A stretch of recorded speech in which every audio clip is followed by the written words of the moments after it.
everything around him. It changed everything.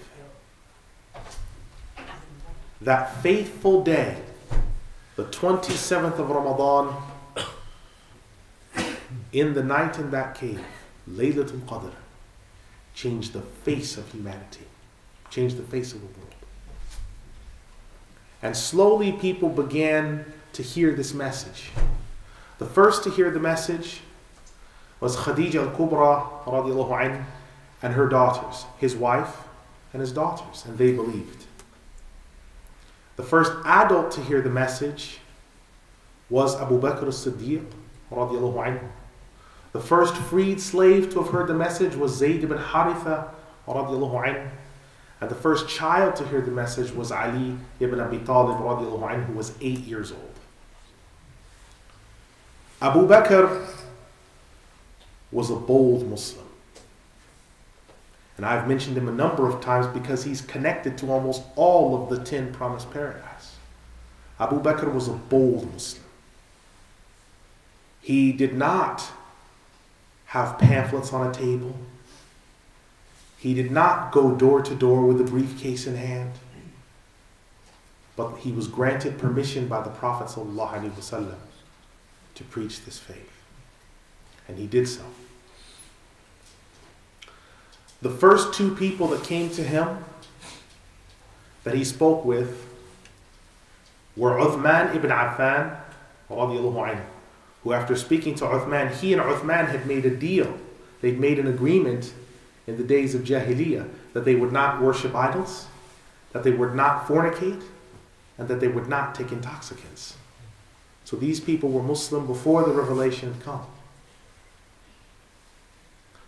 The second one that he spoke to was Az-Zubayr ibn al-Awwam. We've already spoken about him. We've already spoken about others. The third was the son of a man and a woman. The man was Awf, and his mother's name was Ash-Shifa bint Awf. This young man was born 10 years after the year of the elephant. 10 years after.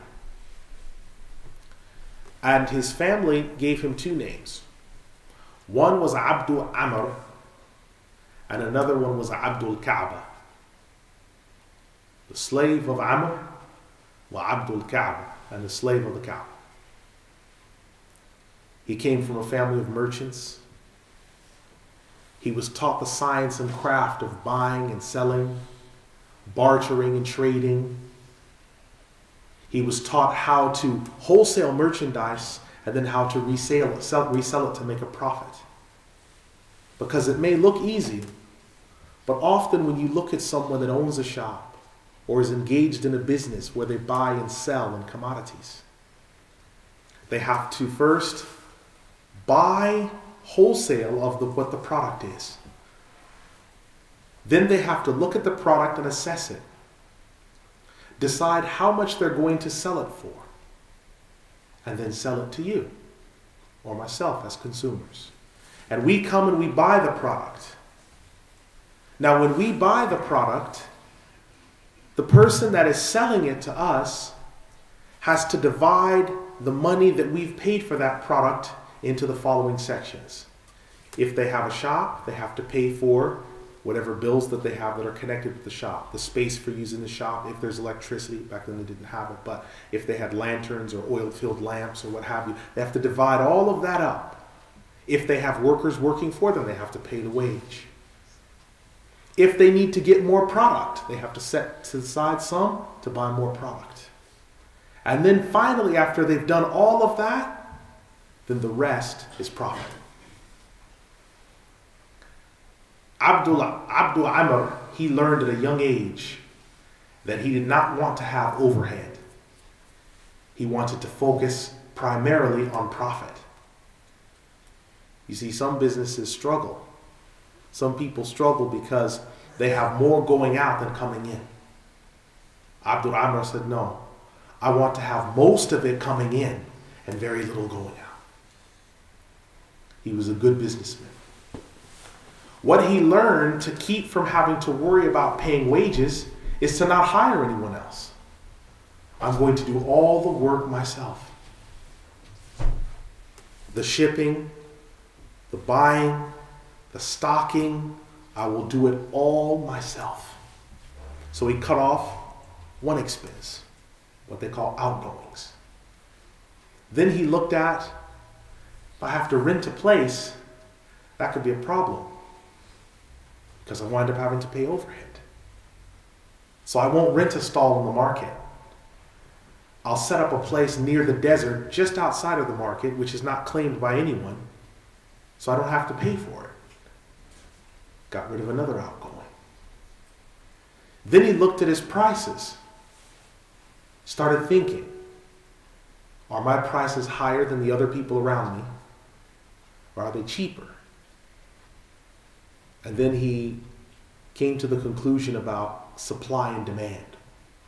You may have often seen this. You'll have a shop, a grocery store, what have you, that will bring its prices when it first moves into an area through the floor. Everything else, if you say, costs, I don't know, £5 or $5 to buy a product. This new store moves in, they say $1, £1, 50 cents, 50 pence. There's no way the other stores can compete with that without losing a product, without losing profit. But this new store doesn't have to worry about it because they don't have any overhead yet. Then once they've broken down the competition, established themselves, strengthened their position, then they can start to move their prices up and to regulate themselves. This is precisely what Abdur-Rahman did. He strengthened his product, strengthened his price, and he came to be known to have the best incense, the best fruit, the best vegetables, the best gold, the best swords. And what he did is he made it an agreement that he would buy exclusively from his wholesalers as long as they didn't sell to anyone else. I will be your exclusive customer, and I will make all of my products to come from you. So now what you've done is you've stopped the possibility of others competing with you, because you've entered into a contract where your wholesaler won't sell to anyone else. So when people come to you and say, how much is this product? And you tell them what it is and say, now remember, you can only get it here. They can only get it there. There's nowhere else that sells it. And this was part of his acumen, his business sense. However, as he entered into his 30s, he had an old business colleague of his, Uthman ibn Affan radiallahu anhu, who mentioned to him that there's something more to life than business. Now, Abdur-Rahman Ibn Awf was one of those people who in the time of the age of ignorance had not worshipped idols, hadn't fornicated, he hadn't drank alcohol. He was clean. And Uthman had also been one of those people.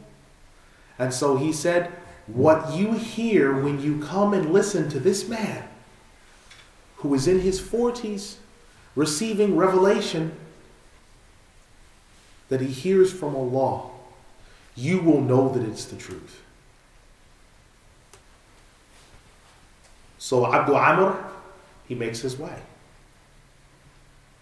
And he makes his way and he sits down to listen to a man slightly taller than himself, with a large black beard going down to the middle of his chest, shoulder-length hair, wearing a black amama, a white jalabiyah, with dark eyes, speaking about the matters of his faith.